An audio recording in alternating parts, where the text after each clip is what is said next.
Welcome back. Hope you're having a good morning. Well, we've listed down all the stocks for you. Let's get some more fundamental analysis going. We have Amnish Agarwal, the head of research at Prabhudas Lilladher, who joins us on the show. Hi, Amnish. Thanks a lot for joining in. Well, I wanted your view on the insurance space, and in that backdrop, LIC's numbers, valuation-wise, it has come forward, but they've lost some market share on a year-to-year basis. At these prices, what's your view?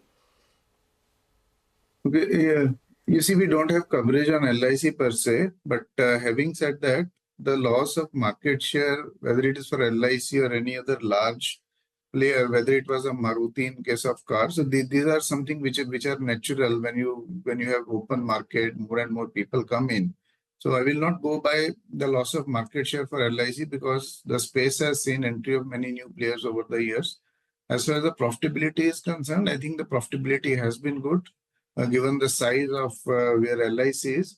And I think the way your PSU stocks are poised, this LIC has the potential to give further returns from here.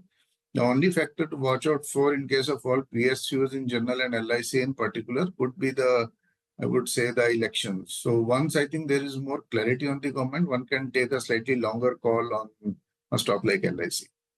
Okay. Amnish, hi, good morning and thanks for joining in. I wanted your thoughts on Exide because there's a unanimous, buy call from brokerages on Exide and the stock has had a dream run this year. But there are plenty of positive triggers as well, especially in the lithium-ion battery segment. Is it still worth buying at this price? Hi, Sonia.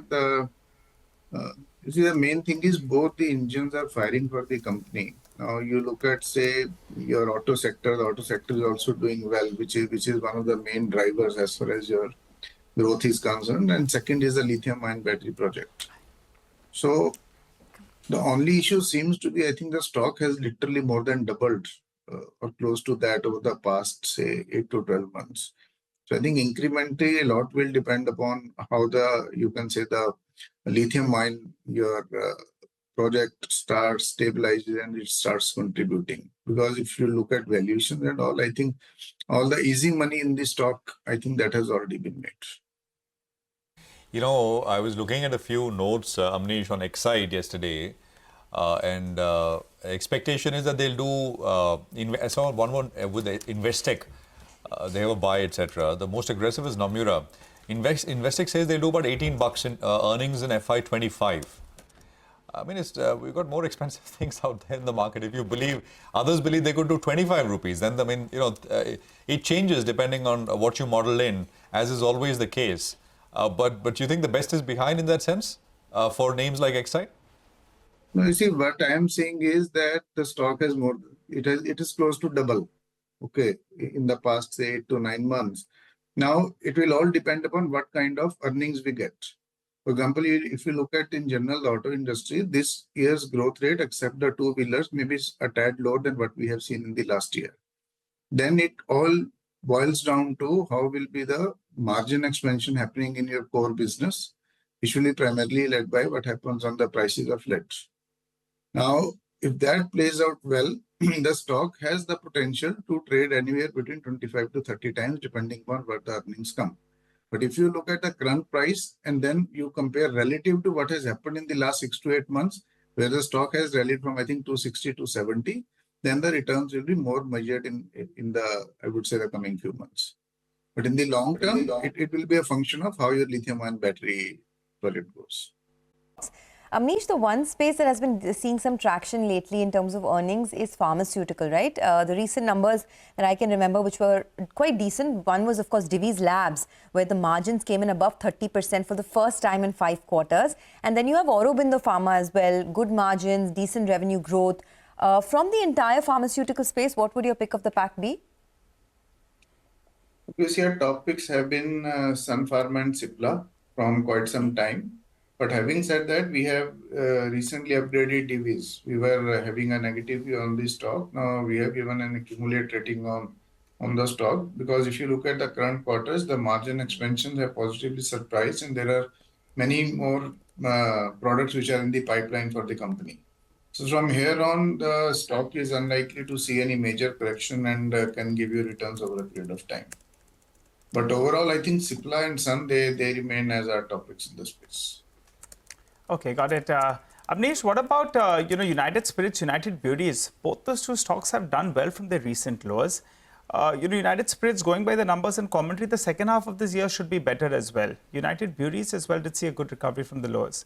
How would you view both these two stocks? And from the Alco Bev companies, what do you like the most? You see, United Spirits, I think this quarter was driven mainly by margins. And now with the balance sheet being in good place, and if they are able to generate, say, mid to high single digit kind of a top line growth, and the way premiumization is happening, I think in the long term, the company will do well. If you look at near term, I think if you your last year numbers and all, the P multiples, you might not find the stock very cheap. But given the fact that now it's a debt-free company, it's on the dividend list and the premiumization drive is there, in the long term, the stock can give you a very steady secular returns. In case of United Breweries, I think the past few quarters have not been that great, but beer as a segment continues to look good in the longer term. I think after the, you can say, consolidation for some time, I think the stock can actually move up. But I don't have any firm view on the numbers of breweries. Okay, that's fine. In the commercial vehicle space, a stock that stands out is Ashok Leyland. It hit a fresh 52-week high yesterday. It's already up 20% in this year, and the management was very optimistic that FY25 will be a good year. Is the risk reward favorable for investors now? You see, Ashok Leyland, for example, if you look at the entire CV space in the past few months, there has been some sort of a slowdown as far as your volumes are concerned. The volumes have not been that great, but what has been surprising is the way the margin expansion has happened. Now, with your steel prices inching up, and if the volumes don't grow even in the second half, then there could be some risk to margins as far as the Ashok Leyland is concerned. I think the 20% rise which has already happened in the stock, I think the stock may take some breather. But I think the main factor to watch out here would be the margins, because the guidance of margins remains very strong.